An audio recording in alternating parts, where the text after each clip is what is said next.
नहमदुहु व नुसल्ली व नुसल्लिमु अला रसूलिहिल करीम अम्मा बाद फ़अऊज़ु बिल्लाहि मिनश शैतानिर रजीम बिस्मिल्लाहिर रहमानिर रहीम रदियल्लाहु अन्हुम व रदू अन्हु सदक़ल्लाहुल अलीयुल अज़ीम व सदक़ रसूलुहुन नबीयुल करीम।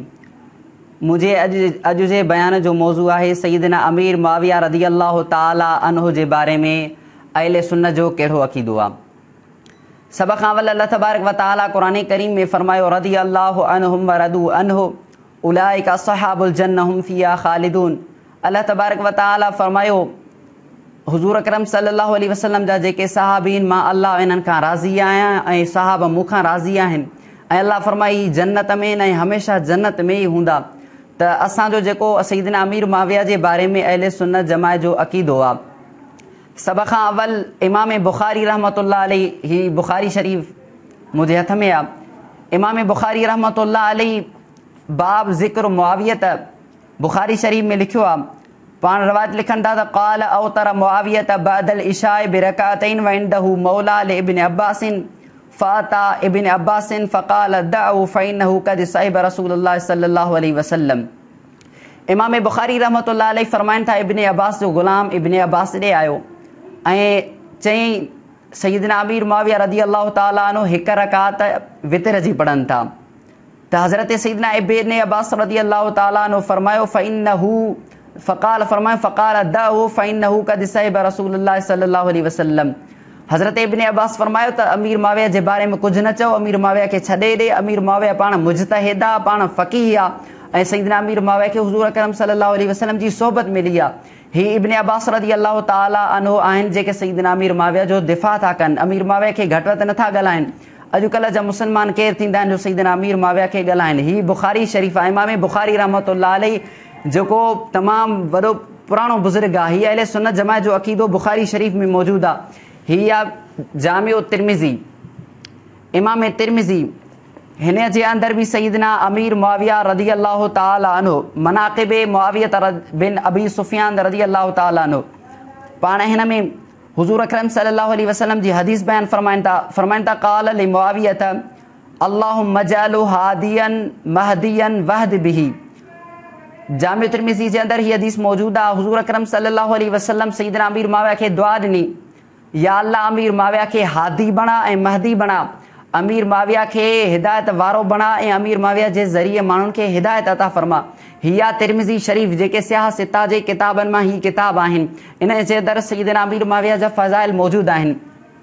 हीअ अल इसाबत फ़ी तमीज़ सहाबा, हिन जे अंदरि बि इहा ई रिवायत मौजूदु आहे।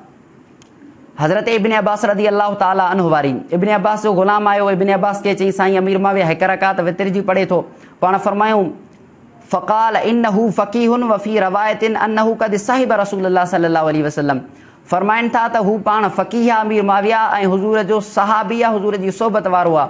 सय्यदना अमीर मुआविया खे इब्न अब्बास सहाबी तस्लीम करे ऐं पाण उनखे सुठो तस्लीम था कनि।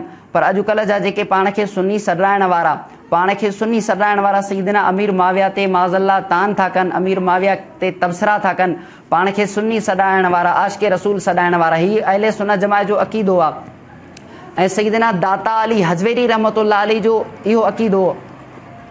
हज़रत इमाम हुसैन रदियल्लाहु ताला अन्हु फरमाया बैठ जाओ मेरा रिज़्क़ अभी राह में है। कुछ देर बाद हज़रत अमीर मुआविया के पास से दीनारों की 5 थैलियाँ आई। दाता अली हजवरी रहमतुल्लाह अलैहि पाण लिखनि था त इमाम हुसैन आली मक़ाम ॾे सय्यदना अमीर मुआविया दीनार मोकिलींदो हो, हदियो मोकिलींदो हो। जेकॾहिं सय्यदना अमीर मुआविया गुस्ताख़ हुजे हा, माज़अल्लाह मौला अली जो बेअदब हुजे हा, त सय्यदना इमाम हुसैन इहो हदियो क़बूल न कनि हा।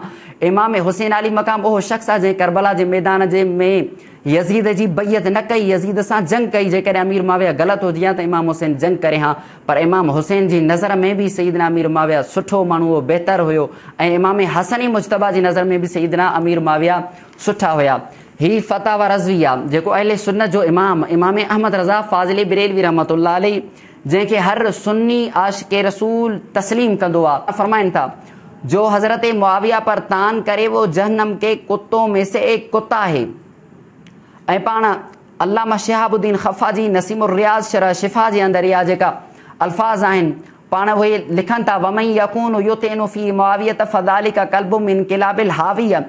इमाम अहमद रज़ा फ़ाज़िल बरेलवी रहमतुल्लाह अलैहि अल्लामा शहाबुद्दीन ख़िफ़ाजी वारा अल्फाज़ फ़तवा रज़विया में मौजूद आहिनि। पाण फरमाइनि था जेको अमीर मुआविया ते तान करे, तबसरो करे, अमीर मुआविया जी बेअदबी करे, गुस्ताखी करे, पाण फरमाइनि था उहो जहन्नम जे कुतनि मां हिकु कुतो आहे। त असांखे घुरिजे त असां पंहिंजे अकाबिरनि जे अक़ीदे ते हलूं, उन्हनि जे तरीक़े ते हलूं, उन्हनि जो जेको अक़ीदो आहे असांजो बि उहो ई अक़ीदो हुजे।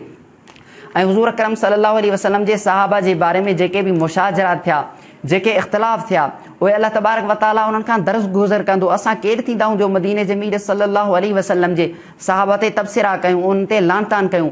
सवाहिकुल मुहर्रिका जे अंदरि हीअ हदीस मौजूद आहे। हुज़ूर अकरम सल्लल्लाहु अलैहि वसल्लम फरमाइनि था अन अनस बिन मालिकिन अन्नल्लाह इख्तारनी व इख्तार अली असहाबन व असहारन व सयअती कौमुन यसुब्बूनहुम व यंतक़िसूनहुम फला तुजालिसुहुम वला तुशारिबुहुम वला तुवाकिलुहुम वला तुनाकिहुहुम। अनस बिन मालिक खां रवायत आहे त हुज़ूर अकरम सल्लल्लाहु अलैहि वसल्लम फरमाए बेशक अल्लाह मूंखे चूंडियो, अल्लाह मूंखे चूंडियो ऐं मुंहिंजे लाइ मुंहिंजे असहाबनि खे चूंडियो। ऐं पाण फरमाइनि था व असहारन मुंहिंजे सहुरनि खे चूंडियो, यानी अबू बकर उमर साईं खे चूंडियो। ऐं साहबा पाण फरमाइनि था व सयअती कौमुन यसुब्बूनहुम, अन क़रीब हिकु अहिड़ी क़ौम ईंदी। हुज़ूर इल्मु ॿुधाए छॾियो, हुज़ूर जो इल्मु अॼु ज़ाहिर आहे। हुज़ूर अकरम सल्लल्लाहु अलैहि वसल्लम ॿुधाए छॾियो त हिकु क़ौम ईंदी वयंतक़िसूनहुम, पाण फरमाए त उहा सहाबा जे शान खे घटि कंदी ऐं उन्हनि ते तबसरा कंदी, लानतान कंदी। हुज़ूर फरमाए फला तुजालिसूहुम, तव्हां उनजी मजलिसनि में न वेहो, उन्हनि जी मजलिस में न वेहो। वला तुशारिबुहुम वला तुआकिलुहुम, पाण फरमाए न उन्हनि सां खाओ न पीओ। ऐं पाण फरमाए वला तुनाकिहुहुम, हुज़ूर अकरम सल्लल्लाहु अलैहि वसल्लम फरमाए उन्हनि सां निकाह बि न कयो। असांखे हुज़ूर अकरम सल्लल्लाहु अलैहि वसल्लम इहा तालीम ॾिनी आहे जेको हुज़ूर जो सहाबी आहे, उन्हनि जे गुस्ताखनि जी मजलिस में न वेहो, न खाओ न पीओ न निकाह कयो। असां कटर सुनी आहियूं, असांजो नज़रियो इहो आहे जेके बि हुज़ूर जा सहाबी आहिनि सभु जन्नती आहिनि ऐं क़तई जन्नती आहिनि। जंहिंखे क़ुर जन्नती चवे असां केरु थींदा आहियूं तव्हांजो अमीर मुआविया जे बारे में असां तबसिरा कयूं। ऐं अहले सुन्नत जमात जो अक़ीदो इहो आहे त अमीर मुआविया ते तबसिरो न कयो। जेके जंगियूं थियूं अल्लाह तबारक व तआला इन्हनि जा जेके मुशाजरात आहिनि दरगुज़र फरमाईंदो। अल्लाह तबारक व तआला असां सभिनी खे सहाबा किराम सां मोहबत करण जी तौफ़ीक़ अता फरमाए।